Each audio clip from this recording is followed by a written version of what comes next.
కార్తీక పౌర్ణమి రోజున వెన్నెల పారాయణం చేస్తారు. అంటే లలితాదేవి యొక్క సహస్రనామాలు పఠిస్తారు.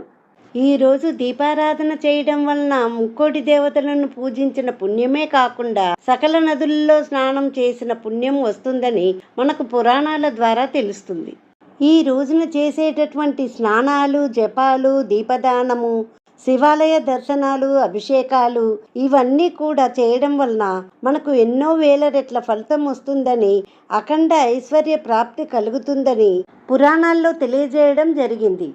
ఈరోజు స్నానం, దానం చాలా పవిత్రమైనవి. స్నానం అంటే సూర్యోదయానికి ముందే నదీ స్నానం ఆచరించాలి. కుదరని వారి ఇంటి వద్దనే అభ్యంగన స్నానం ఆచరించాలి. ఈరోజు పూజ చేసుకోవటం, ఉపవాసం చేయటమే కాకుండా దానం చేయటం చాలా మంచిది. ఈరోజు సాలగ్రామ దానము, దీపదానము చేయాలి. అన్నదానం చేస్తే చాలా మంచిది. అన్నిటికన్నా